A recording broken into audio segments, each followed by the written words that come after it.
नमस्कार प्रेक्षकांनो, तर आपण बघतोय आई आणि बाबा रिटायर होत आहेतचा आजचा एपिसोडच्या सुरुवातीला प्रेक्षकांनो इथे बाबा आणि आई छान गप्पा मारतायत. बाबा आईला म्हणतायत, बाईले आपण 35 वर्ष जोडीनं पार केलीत. आई म्हणतात बाबांना, खरंच हो, इतकी वर्ष कशी गेली कळलंच नाहीत ना. एकमेकांच्या सोबतीने मजेत गेली असं बाबा म्हणतात आणि मग परत हातात हात देतात आणि हॅपी ॲनिव्हर्सरी, किती छान, थँक्यू असं म्हणतात. मग आईसुद्धा तुम्हालाही थँक्यू असं म्हणतात आणि मग बाबा उठून ना आईला गिफ्ट देतात. काय असेल प्रेक्षकांनो गिफ्ट, तुम्हाला काय वाटतंय? तर त्या गिफ्टमध्ये ना आई खोका उघडल्यानंतर म्हणजे एक्साइट होतात की त्या बॉक्समध्ये काय असेल.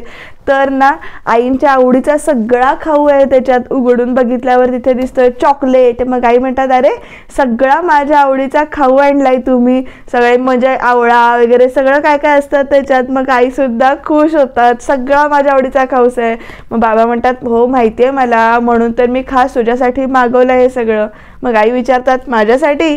बाबा म्हणतात, मग आणखीन कोणासाठी? आणि मग परत एकदा हातात हात देऊन हॅपी ॲनिव्हर्सरी तुम्हालाही बरं का, असं छान दोघं जण एकमेकांना शुभेच्छा देतात ॲनिव्हर्सरीच्या. आणि तोपर्यंत तिकडनं समीरचा आवाज येतो, आई मी हार फुलं आणलेत, कुठे ठेवायचे आहेत? मग आई ओरडून सांगतात, अरे थांब आले मी. मग बाबा तिला असं आईला की नाही ओढून हातात घेतात आणि मग आई म्हणतात, समीर ती ना सगळी मांडवात जाऊ देत सरळ. आणि बाबा काहीतरी बोलत असतात तोपर्यंत मी तुझा आवाज येतो, बाबा मग काय विचारतोय सोवळं कुठे ठेवलंय? बाबा काय म्हणतात, माहित नाही म्हणून ओरडतात. मग आई म्हणतात, अहो असं काय, त्याचं नेसायचं आहे. मग आईच सांगतात, अगं हे बघ त्याच्या कपाटात मध्ये मधल्या खणात डाव्या बाजूला आहे. मग मितू म्हणते, आई आई अगं ऐक ना, फ्रीजमध्ये जागा नाही आहे, पेढे कुठे ठेवू आता मी? आई म्हणतात, अगं बरं आहे बघ, भाज्या वगैरे काढ त्यातल्या, काहीतरी कर ना गं मितू तू. मग बाबा म्हणतात, आली टोळदाल. मोठे मोठे गप्पा करतात प्रायव्हसीच्या. अरे आमच्या प्रायव्हसीचं काय असं म्हणून बाबा ओरडतात. मग आई म्हणतात, अहो अहो असं काय, लग्न घर आहे आपलं, जरा किती कामं आहेत आणि त्या मितूला काही कळणार नाही, मीच जाते. मग आई निघून जातात. मग बाबा म्हणतात, आई निघून गेल्यावर झालं गेली, आता काय करू मी हिचं, असं आता बाबांना प्रश्न पडलाय. आणि छान वाटतं या दोघांना असं बघून. तर इकडे स्वीटी ना अजून रडतीये, तिला आठवतंय की काल काय काय केलं होतं, काय झालं होतं ते. ही काल आलेली मुलगी माझ्याच घरात माझा अपमान करते. मग आई तिची माफी मागतात की स्वीटीच्या वतीनं मी तुझी माफी मागते, तुझ्यासमोर हात जोडते. आणि सीमा कशी तावातावानं बोलत असते हे सगळं इकडे स्वीटीला आठवून ती रडतीये, अजून तिला वाईट वाटतंय. आता तिकडनं मकरंद आलाय स्वीटीशी बोलायला. नेमकं काय काय बोलणं होणार, काय स्वीटीला कसं समजावतात ते बघूया. मग मकरंद इथे हाक मारतो स्वीटी. मग स्वीटी इकडे मागे वळते, डोळे पुसते आणि मकरंदकडे बघते. तर मकरंद आल्यावर स्वीटी लगेच बोलायला चालू करते की मकरंद स्वीटीला कॉफी विचारतो, ती नाही म्हणते आणि ती निघून जात असते. मग त्याच्यानंतर स्वीटी म्हणते, मकरंद मुझे बहुत डर लग रहा है, आणि अशी खूप इमोशनल झाली आहे. मकरंद म्हणतो, हे बघ स्वीटी, जे झालं ते झालं, त्याच्यात आता विचार करायचा नाही, शादी है हमारी. मग त्याच्यानंतर स्वीटी म्हणते मकरंदला, लेकिन कल जो हुआ उसके लिए मैं बहुत शर्मिंदा हूँ, मुझे समझ में नहीं आ रहा ये सब कैसे हुआ, क्या हुआ, आई बाबा क्या सोचते होंगे मेरे बारे में, इतनी बेखुदा हरकत की किसे मैंने. मग मकरंद म्हणतो, इट्स ओके स्वीटी, नको इतका विचार करूस, तू तुझ्या वतीने एकदा सॉरी म्हणून टाक म्हणजे झालं. मग स्वीटी म्हणते, माफी तो मैं मांग लूंगी, लेकिन कैसी बहू हूँ मैं, मेरी शादी में मैंने ही, असं म्हणून ती खूपच म्हणजे स्वतःच तिला तर त्रास होतोय. मकरंद म्हणतो, स्वीटू बस प्लीज, हे बघ खुद को कोसना बंद करो, माझा पूर्ण विश्वास आहे तुझ्यावर, ओके. हे बघ तू काय मुद्दा म्हणून नाही ना केलंस काही. मग त्याच्यानंतर आई स्वीटी म्हणते, ये बात तुझे पता है मुझे पता है, लेकिन हम बाकी सब लोगों को कैसे समझाएंगे, असं आता ती मकरंदला विचारते. समीर दादा को, सीमा भाभी को, और मग त्याच्यानंतर मकरंद म्हणतो, आता कुणाला काहीही समजावायची गरज नाही आहे, कळलं तुला, असं आता त्याने सांगितलंय स्पष्टपणे. आणि ह्या दोघांचं बोलणं चालू आहे तोपर्यंत आई आणि बाबा येत आहेत. मग स्वीटी, आई आणि बाबा, कल जो हुआ उसके लिए मैं आपको मुझे माफ़ी मांगने के लिए काबिल हूँ या नहीं मुझे नहीं पता, लेकिन मुझे सच में नहीं पता ये सब कैसे हुआ, कब हुआ, कुछ याद नहीं आ रहा मुझे, असं आता स्वीटी रडत रडत सांगते. मग आता आई म्हणतात, हे बघ बाळा, जाऊ दे ना तो आता विषय, असं म्हणून आई समजावतात. बाबा म्हणतात, मला सांग स्वीटी, तू नक्की सरबत प्यायली होतीस? आता आई आणि बाबा मकरंद सगळे त्याच्याकडे बघतात. बाबा म्हणतात, मग त्यानंतर हे सगळं झालं का, असं बाबा विचारतायत. मग स्वीटी म्हणते की हा बाबा, मुझे इतना ही याद आ रहा है, बस बाकी कुछ याद नहीं आ रहा. आणि मग आई म्हणतात, अहो जाऊ दे ना त्या विषय, आता पुन्हा तुम्ही काय तोच प्रश्न विचारताय तिला, आणि त्याने काय फरक पडणार आहे? अगं पण त्या छडा लावायला पाहिजे ना त्या गोष्टीचा. मग आई सांगतात बाबांना, अहो हो, पण ती ही गोष्ट म्हणजे ती ही वेळ आत्ता नाहीये, आज लग्न आहे या दोघांचं. आजचा दिवस कसा आनंदात उत्साहात जायला हवा ना. आता काल काय घडलं काय नाही घडलं याने काय फरक पडणार आहे का? नको तो विषय आता. मग बाबा म्हणतात, ठीक आहे ठीक आहे. मग आई म्हणतात बाबांना, कुठल्याही क्षणी गुरुजी येतील, तुम्ही जरा मांडवात जाऊन येता का, सगळं व्यवस्थित आहे की नाही तुम्ही बघता का, तुम्ही तुमच्या डोळ्यांनी पहा जरा, असं म्हणतात. मग बाबा निघून गेलेत आणि मकरंद सुद्धा मी आलोच म्हणून जातो. आणि मकरंद गेल्यानंतर इकडे आई स्वीटीला परत छान समजावतात, कारण स्वीटी इथे खरंच खूप इमोशनल झाली. ती दोघं निघून गेल्यानंतर इथे आई स्वीटीला हाक मारतात. तर स्वीटी आईने विचारते, आई बाबा मुझसे गुस्सा? मग आई म्हणतात, खरंच नाही, हे बघ माझी खात्री आहे जे काही घडलं ते तुझ्या हातून चुकून घडलं, तू मुद्दामून नाही केलंस. सच? आता इतक्या दिवसात आम्ही तुला एवढं तर ओळखतोच ना. आणि हे बघ बाळा, चुकून का होईना तुझ्याकडून ना सीमाचा अपमान झालाय आणि त्यामुळे तू तिची माफी माग, तिला सॉरी म्हण. आपल्या हातून चूक झाली ना की आपण लगेच माफी मागून मोकळं व्हायचं असतं. आणि तेवढ्यात सीमा जाताना दिसते आईना. मग आई इथे सीमाला हाक मारतात की सीमा. मग आधी सीमा तोंड वाकडं करते बरं, पण आई म्हणतात ये ना प्लीज, ये ना जरा, म्हणजे रिक्वेस्ट करतात बरं का आई सीमाला. तर सीमा येऊन इथे उभी राहते आतमध्ये. आणि सीमा आल्यानंतर स्वीटी लगेच म्हणते की सीमा भाभी, काय कल की बात के लिए मैं आपसे माफ़ी मांगती हूँ, माफ़ी मांगना चाहती हूँ, असं म्हणते. मग सीमा तोंड वाकडं करते इथे. मग स्वीटी म्हणते, कल जो भी हुआ मुझे कुछ भी याद नहीं है. आणि अशी ती बोलते, लेकिन भाभी कि मेरी वजह से आपकी बेइज्जती हुई है और मुझे माफ़ कीजिए, आइंदा मेरे हाथ से ऐसे कोई गलती नहीं होगी, ऐसी बातें नहीं होंगी. मग इकडे सीमा असं म्हणते. मग आई म्हणतात, सीमा अगं ती तुझी माफी मागते, तिला निदान माफ केलं असं तरी म्हण. मग सीमा लगेच बघते आईंकडे, केलं माफ असं म्हणून तोंड वाकडं करूनच सांगते, अगं लग्न आहे तिचं आज, असं आई परत सांगतात. मग सीमा म्हणते, माहिती आहे आई. मग आई म्हणतात तिला, अगं तिचं आज लग्न आहे, तिचा चेहरा बघ कसा झालाय तो. पण लगेच सीमा म्हणते, आई म्हटलं ना मी केलं माफ. आई मला जरा काम आहेत, खूप काम आहेत, मी जरा जाऊ का, असं विचारते लगेच. मग इकडे सीमा निघून जाते आणि स्वीटी मग आईंकडे बघते, या सीमाचं कसं आणि काय करायचं बघा देव जाणे. मग आई परत म्हणतात, ऐकलंस ना, सीमाने तुला माफ केलं, आज तुझ्या लग्नाचा दिवस आहे, अतिशय आनंदाचा दिवस आहे, आता अजिबात डोळ्यातनं पाणी काढायचं नाही. हे बघ मस्तपैकी तयार हो, एवढ्यात गुरुजी येतील आणि ये बाहेर, असं आता आई छान समजावतात स्वीटीला. स्वीटीच्या मनात अजूनही दुःख आहे. असं बघू पुढे काय काय होतंय ते. तर आता समीर इकडे मंडपात गेलेला आहे. मंडपात जातो, मुलींना हळूहळू सावकाश ह्या मुली पण ना असं म्हणून सांगतो, ये लडकी बी आहे ना. आणि तोपर्यंत आता बाबू तो झालर लावत असतो, सगळ्यांना त्या चहा घेतला का विचारतो. मग तो म्हणतो, बाब्या चहा घेतलास का? तर तो बाबू म्हणतो, हो सर. हे तू अजून लावलं नाही, हे थोडंच राहिलं, मग झालं आपलं काम, असं तो बाबू म्हणतो. मग चहा घेतलास का तू, असं समीर विचारतो. तो म्हणतो नाही ना. मग समीर म्हणतो, नाही घेतलास ना, आता काम करायचं आणि मगच चहा घ्यायचा विषय आहे का, असं म्हणून तो इथे म्हणतो. आणि तोपर्यंत इकडे मामा चहा घेतला का सगळ्यांना ते विचारतो. आणि तोपर्यंत, अरे काका कसे आहात, अरे आत्ताच आलोय, चहा घेतला का? नाही रे आत्ताच आलोय समीर. अरे पण काही म्हणा समीर, तयारी एकदम झक्कास झाली आहे. मग समीर इकडे मावशीकडे थाळी देऊन देतो आणि अजून काही असेल तर आत्ताच सांग, मग मी आहे ना इथे. मग आता काका पण आलेत, असं ते म्हणतं, या लोकांच्यानं काय होत नाही हो, सगळं काम काल व्हायला हवं होतं, मग काय नाही झालं, मी मागेच नाही लागलो ना. हो तेही खरंच आहे म्हणा, असं ते काका म्हणतात. आणि मग काका विचारतात समीरला, अरे हो पण मी काय म्हणतो, तुझं ते ऑफिसचं सगळं मार्गी लागलं ना, म्हणजे परवा तू बराच टेन्शनमध्ये दिसत होतास.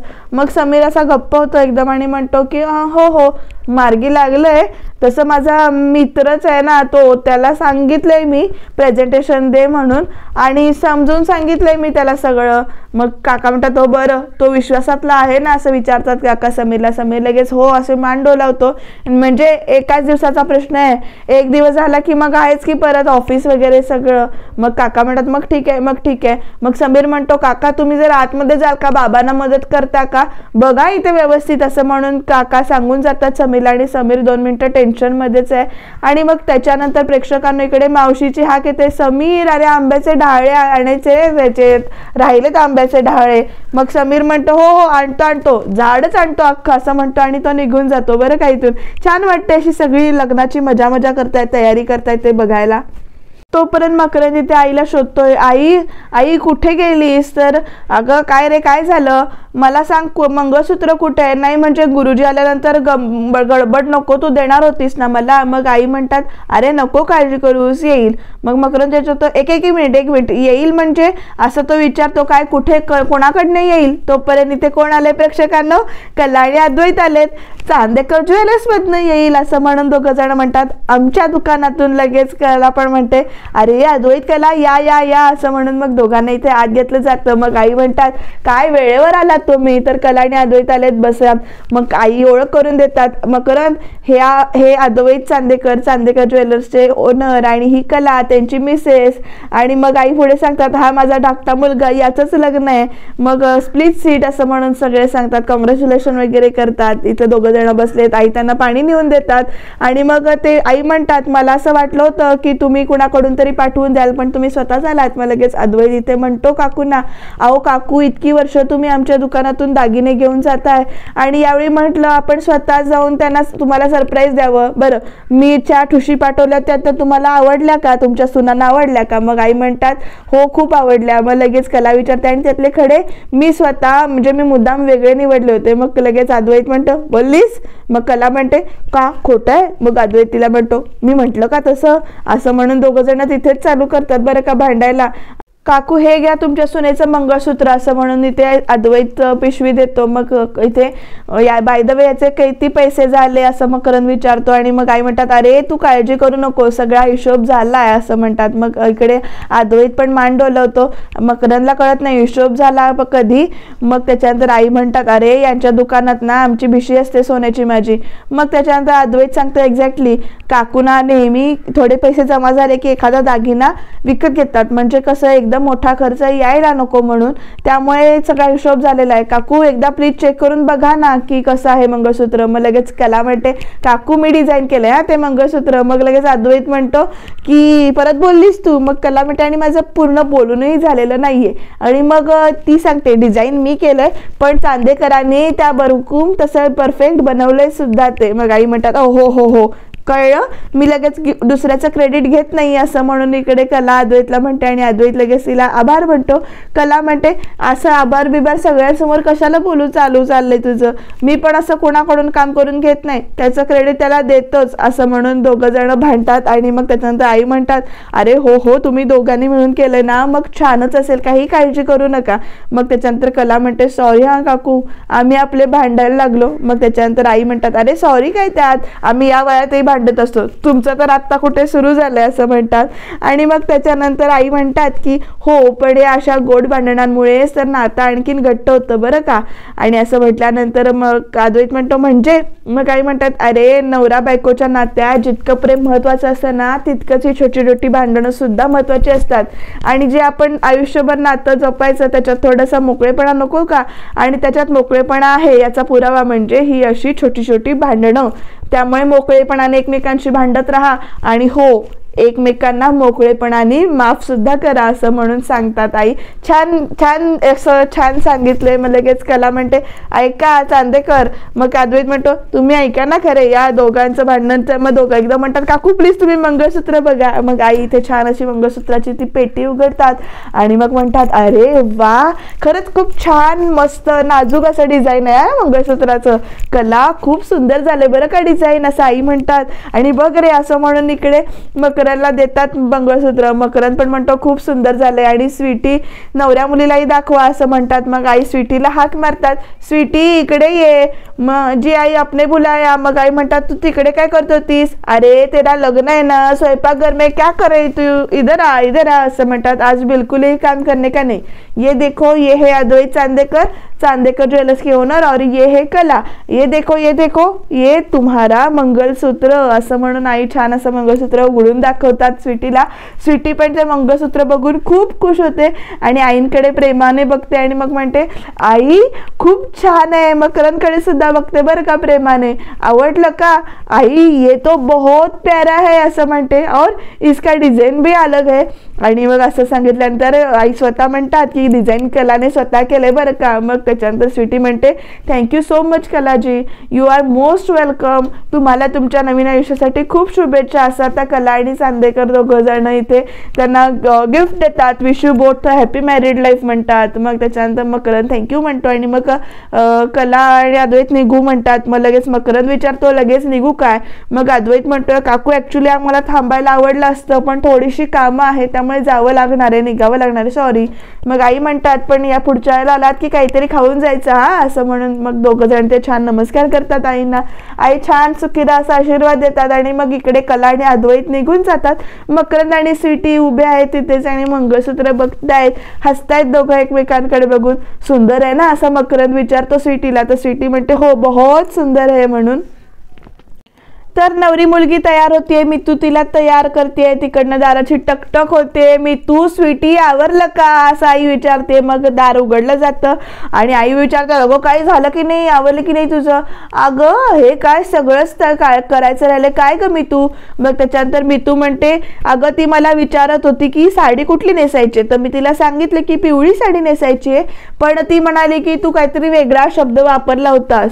आई वो आपने बताया था ना वो वधू का? मग आई म्हणतात अगं ते ना वधू वस्त्र.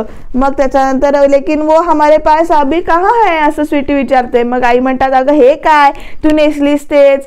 काय असतं माहिती का आपल्याकडे नवरी जेव्हा लग्नासाठी उभी राहते ना तेव्हा ती अशी पिवळी साडी नेसून उभी राहते, त्यालाच वधू वस्त्र म्हणतात.